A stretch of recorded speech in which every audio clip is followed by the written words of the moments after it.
Welcome to CJ Moneyway Media, a storytelling platform built brick by brick, where conversations become lessons and experiences become perspective. This is the mindset of a panther, moving with patience, discipline, and purpose. From podcasts to books to media storytelling, CJ Moneyway brings voices, journeys, and real conversations to the forefront. You're now listening to the CJ Moneyway Show.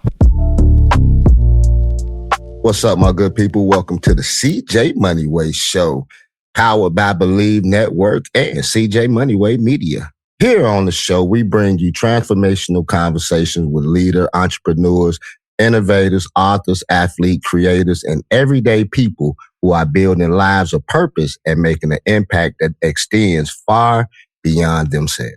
Our mission is simple: to plant seeds today that impact tomorrow, because we believe that when faith meets vision, legacy becomes inevitable. So whether you're listening on your morning commute, working out, or investing in your personal growth, thank you for tuning in. Now, let's get into today's conversation. Hey, what's up, Claire? Let me say this real quick. Leadership isn't tested. I think I heard this somewhere before, maybe from my guest. Leadership isn't tested when everything is working. It's tested when the pressure rises, uncertainty takes over, and everyone is looking for you for direction. Today's guest has spent more than 3 decades helping leaders become pressure-proof, not eliminating pressure, but by changing how they respond to it. Joining me today, my girl Claire, founder of Pressure Proof Leadership, TEDx Speaker, executive advisor, author, and host of the NeuroLeadership Edge Podcast. Hey, Claire, welcome to the show. Thank you for coming on. Thank you for having me. I appreciate it. Hey, so Claire, let me ask you this. Before the TEDx stages, before the leadership programs, what seed was planted inside young Claire that you now recognize was preparing you for the work that you're doing today? Yeah, that's actually a very interesting question. As you know, I was born and raised in Beirut in Lebanon back in the 70s, and we've gone through the war and, the whole horror of wars, and I'll leave it to that, as actually still happening right now. I mentioned this because at the time I didn't know, I didn't understand. I was young, we left when I was a teenager. But looking back, I know that my upbringing, what I've gone through as a child, having been a war child, I got forged under pressure. And pressure kind of became the thing that I chased throughout all my career. And it also shaped how I reacted, how I behaved. And I had no idea that it would have so much power and so much influence on decisions I've made. And it became kind of a driver for most of my career after that. So I guess the short answer would be really my childhood and the pressure that I've gone through that kind of influenced the decisions that I took later in life. Let me ask you this, Claire, because that was pretty interesting, because you said during the war, as a child, this is what you were seeing and things of that nature. For a lot of us that hasn't been in situations like that or haven't been in environments like that, we really don't understand, the depths and, as you were saying, the pressures of that. Just give us one or a couple of insights on somebody being raised, like how we got so much stuff going on right now, where we got stuff going on in Iran, you had these things going on in Venezuela, at various places where this stuff happening at. So just give us an insight of just some of the things that people that's going through this right now, may be feeling, or the pressure that may be on them just to try to survive day to day. It's actually, how can I describe it? It's really hard to describe, but I can tell you one thing. And I actually write about this in my upcoming book in September. I remember my childhood as different chapters. And there's kind of void in between where I don't remember. So this is not telling you much, but an example would be lovely day. You're a kid, you're playing outside. I don't know, you're at a beach Lebanon is a beautiful country. You have the mountains, we have the sea. It's just very, very animated. People were very welcoming. There's a lot of culture, right? Mm-hmm. So as a child, you don't think of the war, what's happening. You don't understand what's going on. You just know that, you have a day off, you're playing outside with your friends. And then all of a sudden, you start seeing people around you, adults, acting differently, kind of in a panic, in a dramatic way, or just trying to hold it together. But you recognize the facial expressions, kind of I'm holding it together, but I'm freaking out on the inside. Yeah. You are exposed to that as an early age. And then within seconds, a moment that was beautiful, fun, turns into something completely different. Now we're under pressure, we're scared, fear creeps in, we need to take shelter. Now it's survival. So we go from creative, fun, happy, safe to unsafe, uncertainty, danger, run for your life within a second. And so as a child, it's a lot to take in. It's a lot to process. I think the word is, it's a lot to process. And so your brain processes it as the best of its capability. And it kind of records it, puts it somewhere, it wires it as the thing that is normal to do. There's safe and then there's unsafe. And this becomes your reality. And so you just go with it until you look back and you realize how that really affected your behavior under pressure. And because these wirings, your brain is wiring a behavior to a certain condition. And now later in life, when you're under pressure, you might not have bombs falling on your head. You might be in a situation where you're being confronted in front of your boss or you're being confronted in front of your team. But the brain doesn't know the difference. It knows that this is kind of a survival pattern. I'm going to default to whatever I did in my childhood.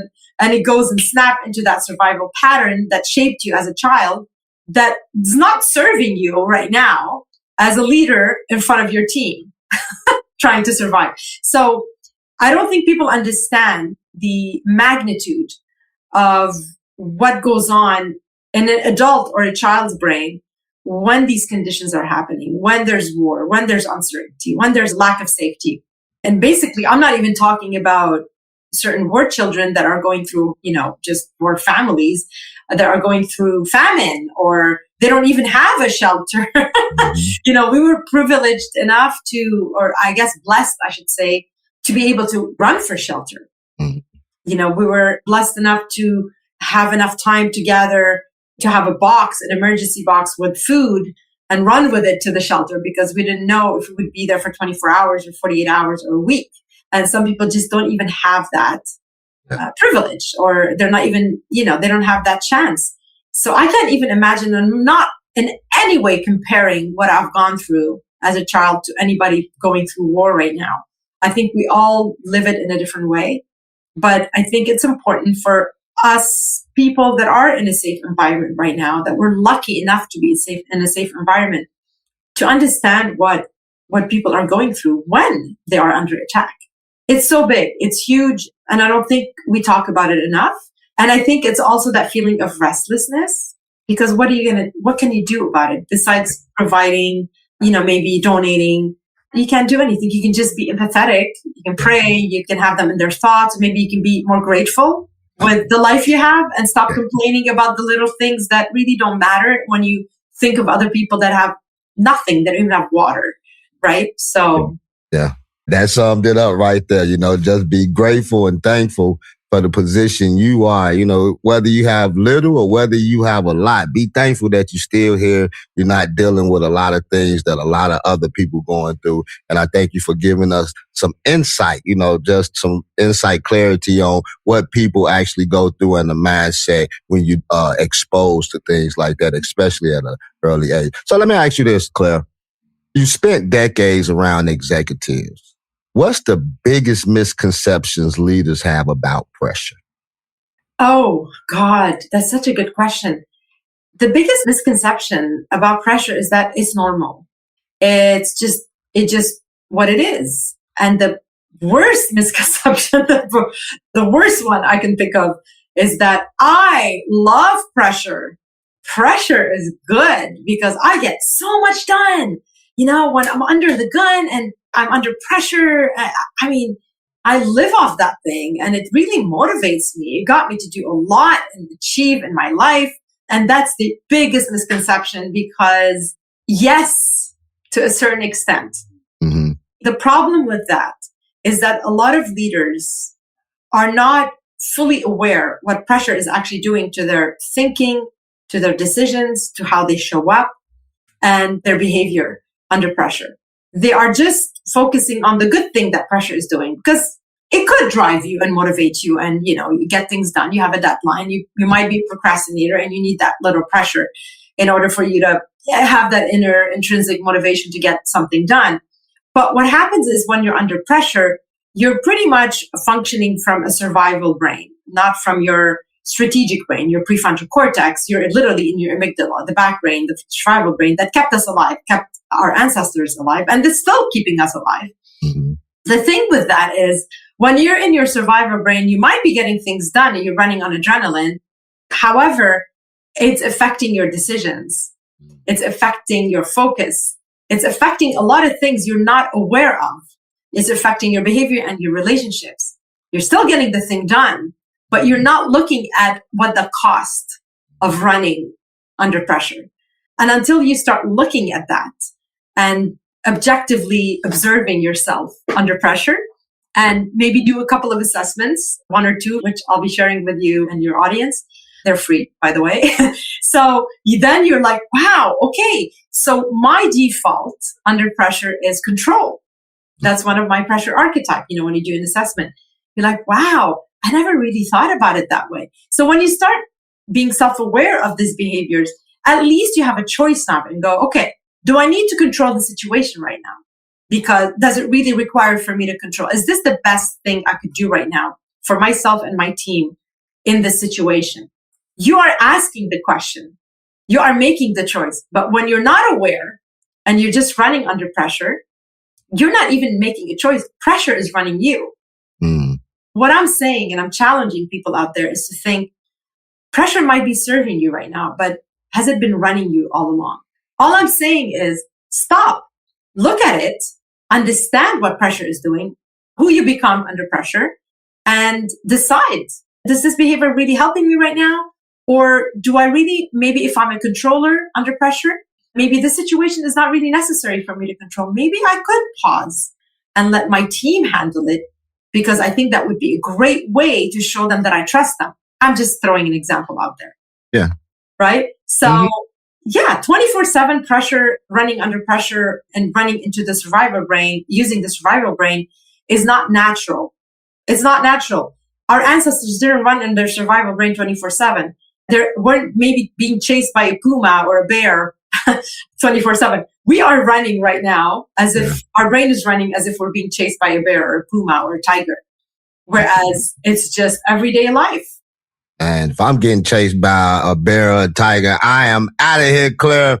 But you said something that was interesting about leading from pressure and, and the different effects that it have on you. I was working on something the other day. I just want to throw that out there because I would like to take your assessment.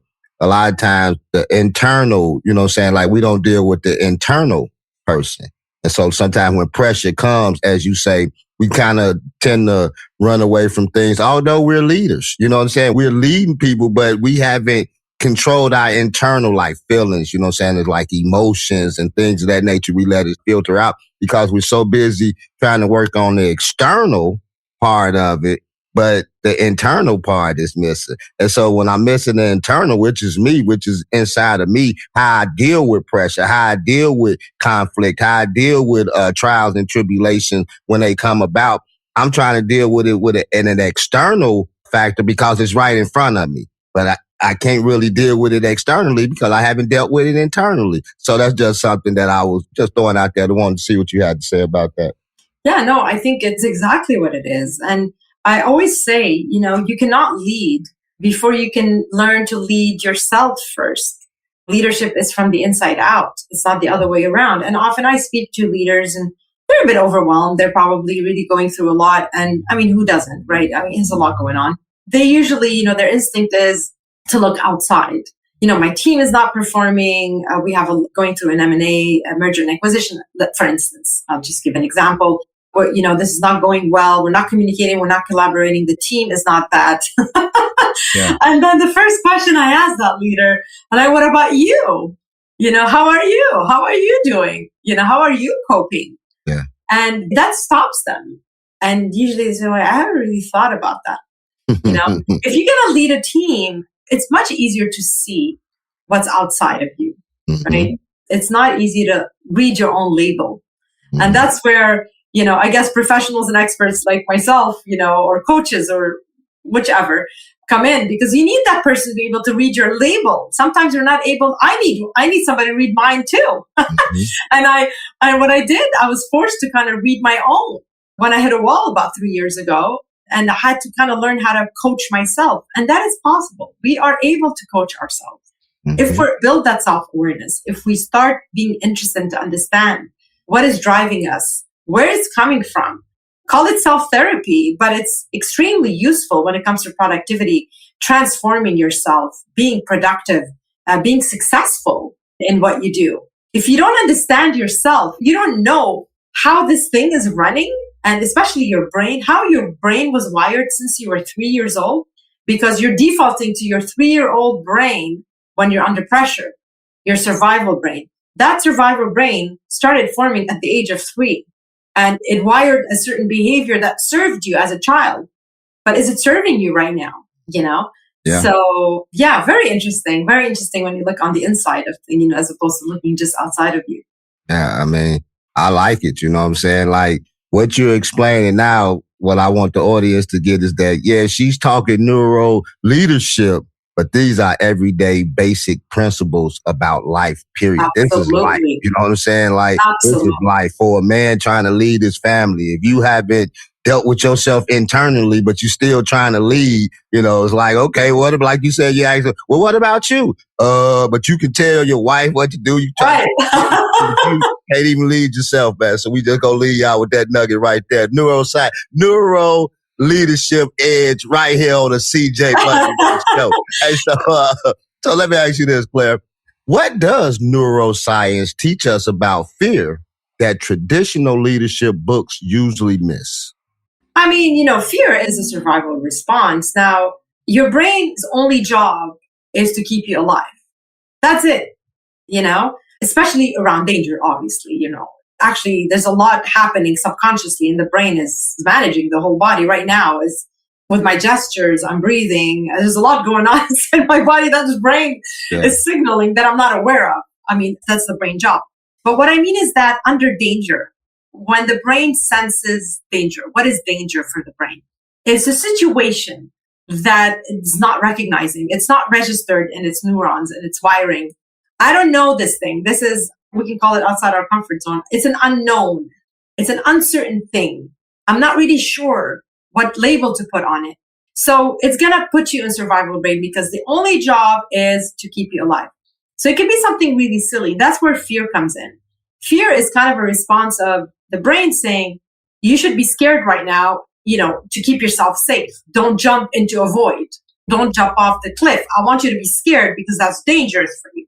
So that's how fear kind of, in a simple way, if I can explain it in a simple way, where fear comes from. So in a way, it's like a thing that keeps us alive. But the problem is, you remember when I told you that pressure running you as opposed to your brain running you as opposed to you running your brain? Mm-hmm. The brain is going to do what the brain's going to do. But sometimes it's going to do things that's going to make you scared or stop you or put imposter syndrome in your thoughts, in your head, or thoughts that say, oh no, you're going to totally screw this up. Don't go on stage and speak in front of these people. You're not good. It's going to feed you all these things and all these thoughts and all these messages in order to keep you safe. And this is what I mean, the self-awareness. It's a good thing because sometimes it's necessary, right? In extreme conditions. However, most of the time, it got wired that way to keep us alive. But this wiring that is making us scared, that is basically making us stand in our own way, limiting us from growth, from stepping into our power, for limiting us from playing at the level we're built for and tapping into our amazing skills that we haven't even tapped into because we're just scared to do it because it's an unknown for our brain ever since we're 3. Yeah. So the idea is to be able to stop and say, okay, I know this is me running my brain now. I know I'm scared right now. I know this feels very, very insecure right now for me because I've never really stepped on that stage and spoke in front of thousands of people. I can feel it in my body. The blood is rushing. My heart is pumping. My hands are sweating. I can't even breathe, but I know this is my brain's reaction to this pressure right now because it doesn't understand. I am aware of all this, but I choose to step on that stage anyway. I choose to take a deep breath and tell myself out loud, you could do this. Just do it. You know you could do it, even though you don't believe it. Just say it. Yeah. And then step on that stage. And I promise you might be sweating and you might be scared and your hands might be sweating. But you literally, when you pause and you take that deep breath, you slow down your nervous system. You are signaling your brain into safety. We got this. Don't worry. Thank you for keeping me alive, but I got this. You need to let me do this. So now your brain's going, okay, I'm not sure, but I will try. And more biologically speaking, you're sending the blood flow out of your survival brain by doing that into your prefrontal cortex, your brain CEO, where you're strategic, where your skills live, where you can actually speak in front of people. You know what I mean? You're getting out of your own way. And so when you do step on that stage and you start breathing and you calm yourself down, what's going to happen? You're going to excel because you're going to be in your brain CEO. You're not running from your survival high pressure brain that is not serving you. It's just keeping you scared and keeping you standing in your own way. It's literally that self-awareness. Everybody talks about it, but nobody explains it in literally biological terms like this. When I learned this, it changed everything because I knew what I have to do to calm myself down. I knew what would really serve me right now, not pep talk, because somebody can say, hey, you could do it. You're good. Trust yourself. Just do it. Go for it. Oh my God, we're so excited for you. But you're still freaking out. How do I tell myself? How do I convince myself? How do I slow my heartbeat down? You know? And these are the tools. You can't predict the future, but you can prepare for it. Arizona State University is building degrees for what's ahead. Programs designed around emerging fields, taught by faculty whose research is shaping our future, not just teaching about it. It's why we've been ranked #1 in innovation for more than a decade. Your future is worth preparing for, and you don't have to prepare alone. Future-proof your career. Explore more than 350 programs at asuonline.asu.edu. That's a degree better. Understand the biology behind what's happening in your brain. This is how you run pressure, and not pressure is not running you. This episode is brought to you by CJ Moneyway Media, where podcast ideas become platforms. Through the Moneyway Lab Masterclass, CJ shares real lessons from the lab for creators building their voices brick by brick. From powerful guest conversations to storytelling that inspires growth, CJ Moneyway Media is about one thing: building legacy through stories. Learn more at cjmoneyway.com.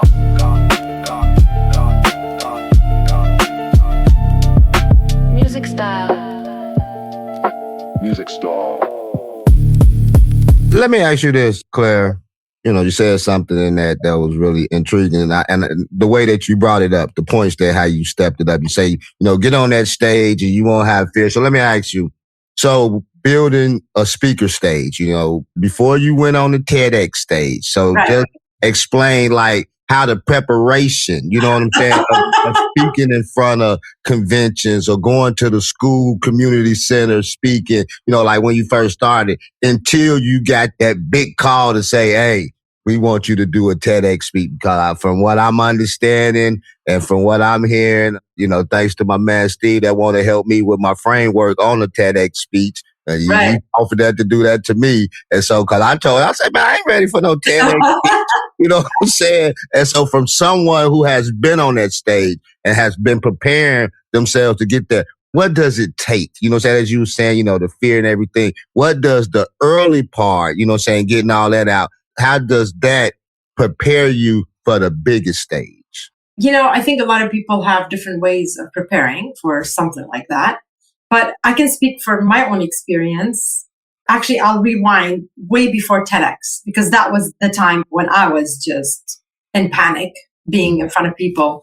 I'm a singer-songwriter. I'm not sure if I mentioned that. I've had a career in music ever since my 20s. It's been a while, more than 32 years ago. And when you're a performer, you show up on stage and you need to sing. So your voice is your body. So if your body's shaking and you're scared, then this is exactly what you're singing. Your voice is shaking. I think we've all seen this before. Where, a great singer goes on stage, but they lack experience and their voice is shaking and their performance suffers, right? So your body is literally your voice. So the first time I did this, it was terrible. I mean, I can sing. I'm talented. I can sing. I would not get on a stage if I didn't know my songs. I didn't know that I could sing, right? And I've been rehearsing and everything. I was off key. I was completely distracted.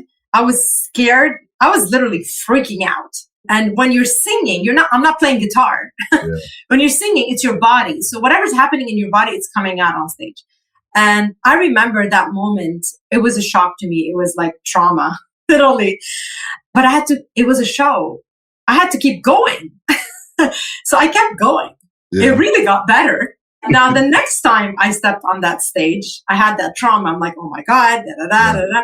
I literally had to, in my early days, it was practice. The more I did it, the more I put myself out there, the easier it got. Because now the brain was saying, hey man, we've done this before. It was bad, but you know what? It got better. Okay, so I'm not, don't freak out. You just get used to it. Now that's like the long way to do something, right? Because, you got to practice. Like anything else, you're rewiring a habit. An athlete does this in order for them to become like the top of their game and so on and so forth. So to become a great speaker is a work in progress all the time. Now for my TEDx, I mean, I had been speaking and, I had a career in engineering. I did presentations all the time, but I've never done like big things like that. Although besides just performing, when I did my TEDx, it was a whole different level, but I knew exactly what to do. I went straight to it. I said, okay, I need to practice. So every day I practiced, memorized and practiced and memorized and go for a walk and do it every day for 2-3 months. Then the day came. And I'm supposed to know this thing, right? By heart. And I'm like a NeuroLeadership expert. And I know how to reset. And I know how to bring my heartbeat down, how to calm myself, how to control my thoughts, how to manage my brain. And the unexpected happened. So the day before, during dress rehearsal, we just had to test the mic and, just check the slides. But then they asked me, and I write about this in my book, in my upcoming book. They asked me, all right, you're up. So the room was empty. There was the tech and maybe a cameraman, just people just walking around. And I had to step on that stage the day before my actual TEDx and do my talk and do the whole thing and run through it without my slides because the slides weren't working and rely completely on my memory. So that was a huge unexpected event for me. Mm-hmm. And of course, my thoughts went to panic. I'm like, I'm going to screw this up. I don't have my slides. How am I going to do this? Oh my God, what if this happens tomorrow? Da, da, da, da. Your brain is like firing all these things to go, don't do it. It's danger. Run. Just don't look back. Just keep running. But luckily I had rehearsed this before. I know what to do. But the idea is that when pressure hits, you're not just going to become this guru and just going to be calm all the time. Maybe one day with practice. But the idea is to learn how to bring yourself back quickly, not a week later, not a month later, not a year later, and have this thing kind of get bigger and bigger in your head. Yeah. The idea is to be able to interrupt the pattern and say, no, these thoughts are not serving me right now. I need to calm down, take a deep breath. You got this. You've rehearsed it 3 months. Don't be silly. You don't even need the slides. Literally, that's what I told myself on the inside. And I did it. And I was able to be focused because I was in my strategic brain. I calmed myself down in order to remember my words because I wasn't going to remember my words. Mm-hmm. And it was really tough though, because it's much harder to speak to nobody in a room and pretend somebody's there listening and caring. Yeah. And there's noises in the background at the same time, people setting up. So distraction. So it really tested my focus and my ability to just pull through. So that the actual day was a joke. It was literally a joke. I was so relaxed because I felt like I've gone through the worst the day before. Yeah. And I was like, oh my God, I can't wait. Everybody else was nervous, actually, and I can feel for them. But I was so relaxed. I was like, it's not going to be 5 minutes before my talk that I'm going to revise it. I didn't even want the TEDx talk paper and my presentation. I didn't even want to look at it. I'm like, no, I'm disconnecting. I'm connecting I'm being present. I'm going to stay calm. I'm just going to enjoy this because this is going to fly by. So that was really it was a whole thing. I had to work on myself throughout the whole thing. But what I'm saying is that I knew what to do. And that is a skill. And that is something you can build. You don't have to be the victim of pressure, I get it. So I do have to ask you, I know you say the day of you was ready. You didn't want to look at your TEDx sheet or nothing because you had already went through the hard part the day before. So I just got to ask. So the day of, did the slides actually work? That's a good question. And they did. They did. They did. And I look back on the TEDx. And by the way, if you're all curious on which TEDx we're talking about, it's called Your Voice Matters More Than You Think, basically. I can share the link with you, and if you want to put it in the description. But the slides worked. However, I had a bit of trouble with the clicker. I really was just so relaxed, to be honest with you. It didn't matter. Like, I would just point it and click, click, click. I was not panicking. I was just like, whatever. There was a lot of pause. There was a lot of well-thought pauses because I needed to breathe. I needed a moment. With all the rehearsal I've done, with all the rehearsing and everything, it's still something. It still gets you, and then you just get into the flow. Yeah. And then when you get into the flow, just everything snaps into place. It's brilliant. It was a great experience. Highly recommended for anybody at any level because it will really level you up. I don't care how good you are. It will level you up. It will humble you as well. I guarantee, I bet you would do that. I enjoy talking to someone of your caliber that can grace the CJ Moneyway Show and tell us about your experiences. So, Claire, I only have one more question for you, and I really enjoy you. Before we do that, tell us a little bit about your book that's coming out in September, I Bleav, right? Yes. So the book is coming up September 9th, and it's called The Leadership Skill Nobody Taught You, with the subtitle, Calm Under Fire in the Age of Disruption. Because this is the age we're living in. There's a lot going on. There's a lot of AI transformation. And look around you, what's happening in the world. And this book is really all about understanding what pressure does to us from our childhood, being aware of whether it's running you or you have a hold on it, and deciding, what do I want to do with it? And learning basically what it does and the unhidden cost of pressure. Whether it is in your professional life, whether you have an organization or work for an organization, and or when you bring it home. Because pressure is life. And the book is all about how we can work with pressure and learn to grow and play at the level we were built for with pressure and show up with calm authority despite the pressure. And that's a skill that we can build. We don't have to lie victims to the 24/7 high pressure environment that we live in right now. We do have that choice. And we learned that we have a choice by having the conversation about pressure, because otherwise, why are we talking about pressure again? Oh, because I default to this. Oh, wait, what? When? How? Did I do that? So the idea of the book is to bring awareness to the subject and to be able to weave through my personal story, my personal experience, and I've interviewed and researched for the past 2 years more than 60 senior leaders across multiple different industries or across 6 continents that have jobs or have experience with high pressure situations or had things happen to them in their own life. And I brought these conversations and their research and their input into the book. So it's very hands-on. It's not just about me and my experience. Also, there's a thread, basically, this common thread across different industry, different people, different levels, different experiences, different backgrounds, cultures, that, the common thread is pressure and that we're human beings. And it basically proves the point that most of us are being run by pressure. And This is what has been costing us, and this is what you can do about it to change it. And now the ball is in your court. What do you want to do? What you want to do. What you want to do, how you want it, how you want to get it. If you want to get some neuroscience nuggets dropped on you, holla at my girl Claire and tell us, where can we get these nuggets, Claire? What can we find you at on social media? Where can we find your website? And please send me all the links so we can put them in the show notes so people can find you where you are. Absolutely. Thank you for mentioning that. So if you're interested to know more about the book, you can go to clairehayek.com. That's my website. Everything is there, all my socials, the podcast links. And for the book, it's just /book, clairehayek.com/book.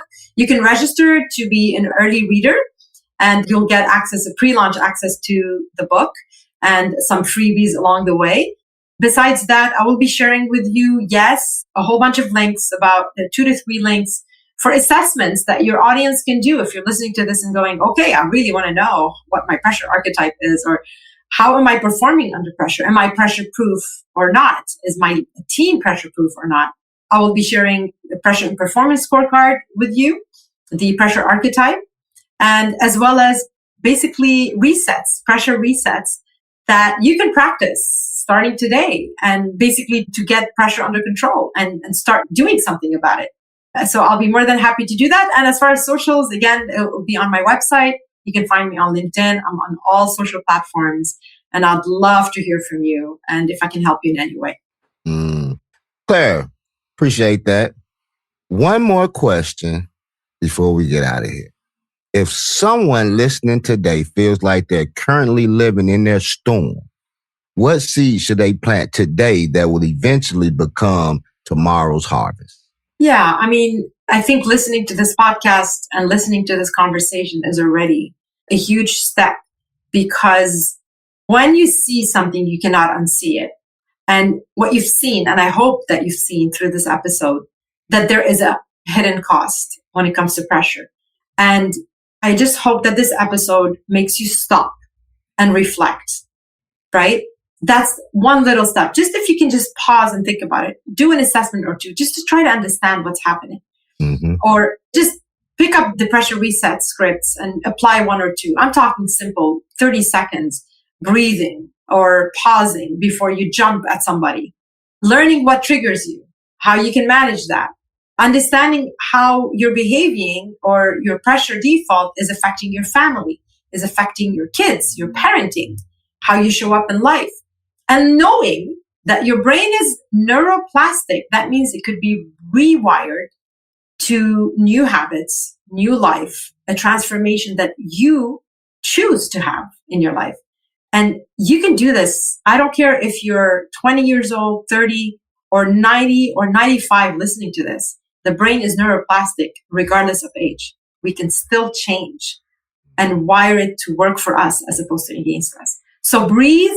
One thing you can do is just breathe. Take a breather and make that choice. Do I want to continue? Is this serving me right now? Is my brain really serving me under pressure? Am I being the person who I really strive to be in my life? Is this who I want to be and act like for the rest of my life?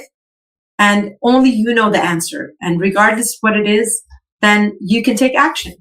You have that choice, but only you can do that. Only you can do the things that you have to do. As she said, pressure, you can overcome it, but it can't become you. Hey, so Claire, thank you so much for taking the time to join us today. I truly appreciate not only your expertise, but your willingness to share the experiences that shaped your perspective on leadership. I know our audience is walking away with a practical tool that they can apply immediately. One of the biggest takeaways for me is this: pressure doesn't define us. It reveals what's been building all along. That reminds us that the seed we plant today determines how we'll respond when tomorrow's challenges arise. Congratulations on everything you're building, Claire, especially your upcoming book. And we wish you continued success as you help readers around the world become truly pressure proof. And to everyone listening, if this conversation encourages you, challenged you, or gave you a new perspective, do us a favor. Share it with someone who needs to hear it. That's how we continue planting seeds that impact tomorrow. Until the next time, remember to keep building with faith, keep leading with vision, and keep living a legacy that's bigger than yourself. Hey, you've been listening to the CJ Moneyway Show with your boy CJ Moneyway and my girl, the nugget dropper from Neuroscience Leadership Edge Podcast. Check her out. Hey, Claire, again, thank you for coming on the show. Until the next time, it's your boy CJ Moneyway. We out of here. Peace. Thank you. You've been listening to the CJ Moneyway Show. With real stories, real lessons, and real perspective come together. Remember, move with patience, move with purpose. That is the mindset of a panther. Until next time, keep building your legacy brick by brick by brick by brick. Music style.